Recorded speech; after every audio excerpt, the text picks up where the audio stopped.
The cold is sucking the life out of you. I remember having to look to see if my arms were still going around. My name is Stramrood. I'm from Cape Town, South Africa, and I'm an ice swimmer.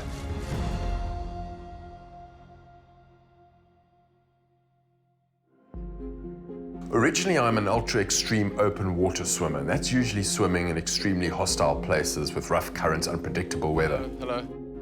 I'm Ryan. My sister, Gillian. Hi. I've never used a wetsuit or any kind of grease to protect me. It's just extreme cold endurance.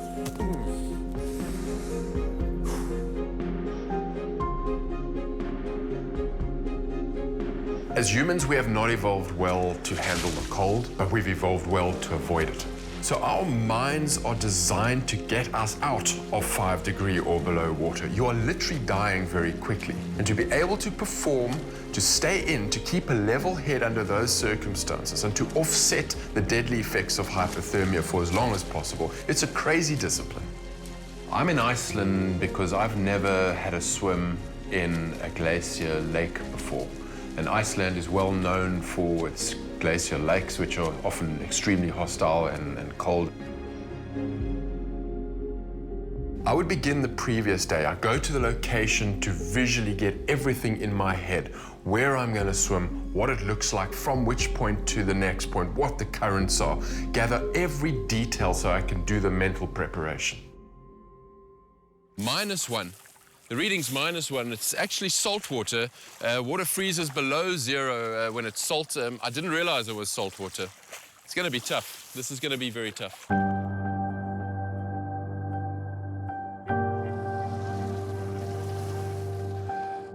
An ice bath is an essential part of our training so we can simulate those ice-cold conditions so our body and our minds can understand the processes that are going to take place, that panic, that pain, and that fear, so that we can process that and understand what we're dealing with when we get into the water to complete our challenge.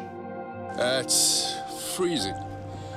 Body reacting, feet in pain, hands, fingernails in pain. Oh, it's beautiful. It's a horrible, painful process. I need to understand it. I need to remember it before I undertake the challenge. This is the day of the challenge. Yeah, very, very nervous. I've got that nervous energy that I always feel before a big challenge like this.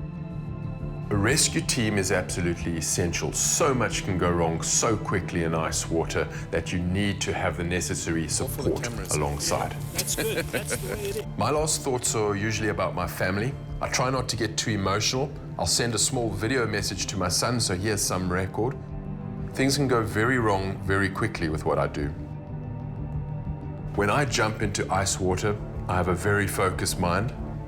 I'm so focused on not panicking, on not hyperventilating, that you offset the unbelievable pain that the ice water induces. First, there's the initial shock.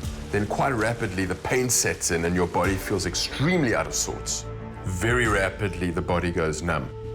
That happens in the first 40 to 50 meters already.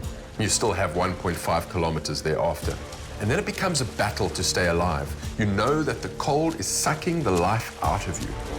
I remember having to look to see if my arms were still going around. It becomes extremely frightening. Slowly you are losing the capability to focus as you get more confused as hypothermia starts to settle in. It's a fantastic feeling. The main rush is when you survive it. Firstly, when I get out, I'll be absolutely fine. But then there's a phenomenon called the afterdrop.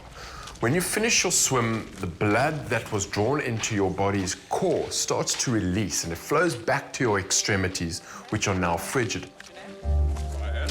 And that warm blood cools very rapidly and then circulates back to your core, which makes your core temperature continue to drop after your swim.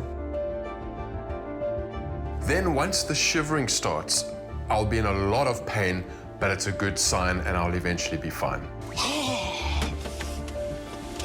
I've been pushing my limits and human boundaries in the planet's most inhospitable places. And this has allowed me the opportunity to share my story with a humble hope that I may be able to change people's lives. I want to keep pushing the envelope, to keep going just a little bit further, continue learning the things that I'm capable of.